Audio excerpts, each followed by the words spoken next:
क्या आप लोग जानते हैं कि इस दुनिया में एक ऐसी भी कंपनी है जो कि जितना ज़्यादा लोग क्राइम करते हैं, जितने ज़्यादा लोग जेल जाते हैं, उतना ज़्यादा पैसा कमाती है। इसका प्रॉफिट इसी बात पे डिपेंड करता है कि इस दुनिया में कितने ज़्यादा क्राइम हो रहे हैं, या उस देश में कितने ज़्यादा लोग जेल में जा रहे हैं, या कितने ज़्यादा लोग जेल में बंद हैं। ये कोई माफिया या इलीगल कार्टेल नहीं है, बल्कि ये एक न्यूयॉर्क स्टॉक एक्सचेंज पे listed multi billion dollar company है। और इसके इन्वेस्टर्स में बड़े बड़े बैंक और नॉर्मल लोगों का पैसा शामिल है। और ट्विस्ट तो ये है कि इसका जो कस्टमर है वो कोई क्रिमिनल नहीं, बल्कि उस देश की सरकार है। लेकिन आपके दिमाग में एक सवाल ज़रूर आ रहा होगा कि किसी देश की सरकार किसी कंपनी को इसलिए पैसा क्यों देगी ताकि वो लोगों को जेल में बंद रखे। और ये कंपनी कैसे शुरू हुई और कैसे इतनी ख़तरनाक बन गई कि आज ये पूरे सिस्टम को कंट्रोल कर रही है, तो वही इस वीडियो में बताने वाला हूँ। इस वीडियो में उस कंपनी की पूरी हिस्ट्री बताने वाला हूँ, कैसे शुरू हुई, उसका बिजनेस मॉडल क्या है एंड एवरीथिंग। तो बात है 1980s की। अमेरिका में क्राइम बहुत ज़्यादा बढ़ने लगे थे, तो सरकार ने एक रूल लागू किया जिसका नाम था वॉर ऑन ड्रग्स। तो इस रूल के अकॉर्डिंग सभी छोटे बड़े क्राइम्स के लिए लोगों को जेल भेजा जाने लगा। तो प्रॉब्लम ये हुई कि जेल तो लिमिटेड थी, बट अब क्राइम्स अनलिमिटेड होने लगे, तो जो प्रिजनर्स थे वो भी अनलिमिटेड होने लगे। तो सरकार को ये प्रॉब्लम हुई कि अब जेल कम पड़ रही थी।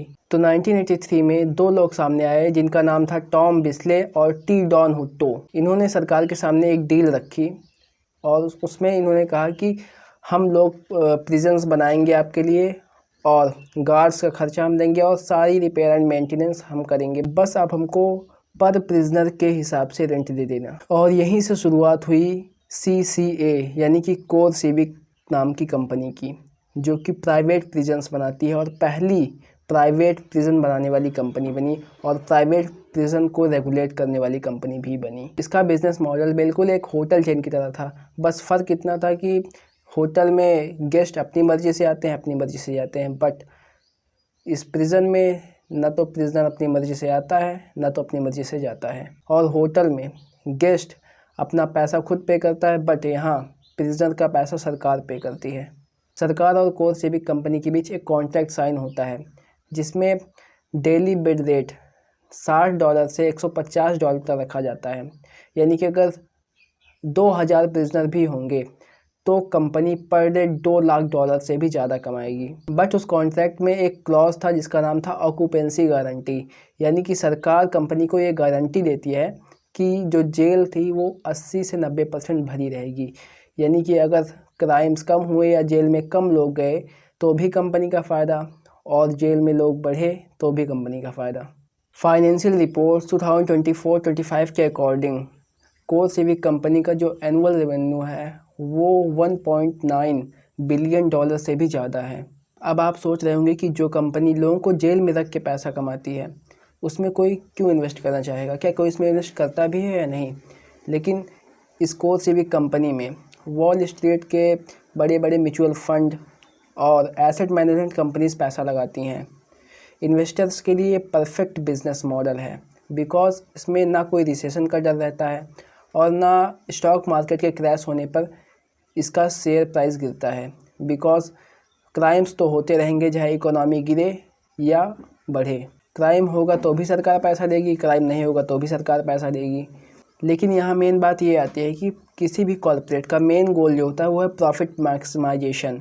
और इस इंडस्ट्री में, इस टाइप की कंपनी में प्रॉफिट मैक्सिमाइजेशन के केवल दो तरीके हैं, पहला रेवेन्यू बढ़ाओ और दूसरा कॉस्ट कम करो। तो यहीं आती है डार्क रियलिटी। कॉस्ट कटिंग के चक्कर में कोर सिविक कंपनी ने कई बार इतने कम सैलरी में गार्ड्स हायर किए कि वो ठीक से काम नहीं कर पाते थे, और जो जेल की फूड क्वालिटी थी, मेडिकल क्वालिटी थी, उनको इतना हद तक गिरा दिया कि लोग सवाल उठाने लगे। लेकिन फिर भी इस कंपनी पर कोई असर नहीं पड़ा, ये कंपनी वैसे की वैसे ही चलती रही।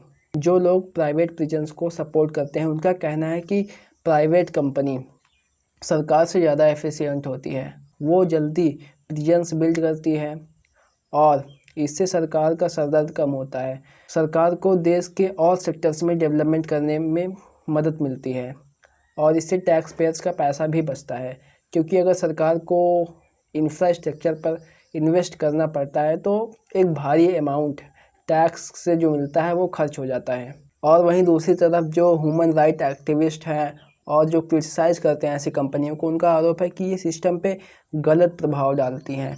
एक शब्द होता है लॉबिंग। वो लोग कहते हैं कि CoreCivic और ऐसी और प्राइवेट प्रिजन वाली कंपनियां लाखों डॉलर खर्च करती हैं हर साल पॉलिटिशियंस और लॉ मेकर्स को इन्फ्लुएंस करने के लिए, ताकि जो लॉज हैं वो स्ट्रिक्ट बने रहें। क्योंकि अगर लॉज स्ट्रिक्ट होंगे तो छोटे से छोटे क्राइम में बेल मिलने में देरी होगी, और बेल मिलने में जितनी ज़्यादा देर होगी उतनी ज़्यादा देर तक कोई भी प्रिजनर प्रिजन के अंदर रहेगा, जिससे उनका प्रॉफिट बढ़ेगा। लेकिन जब अमेरिका के कई स्टेट्स में प्राइवेट प्रिजन कंपनियों के खिलाफ आवाज़ उठाई गई, उन पे सवाल उठाए गए, तो क्या ये कंपनियां बंद हो गई? नहीं, बल्कि इन कंपनियों ने अपना बिजनेस मॉडल एक्सपैंड कर दिया।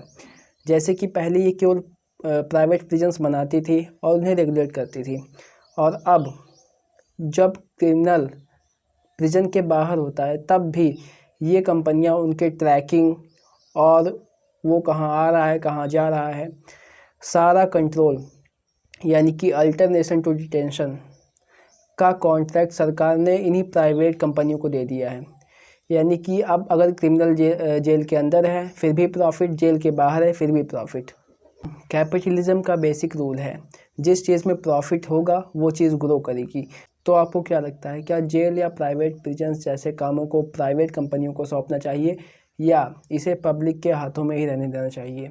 आप लोग अपने थॉट्स कमेंट में ज़रूर बताएं, and I will meet you in next video. Bye bye.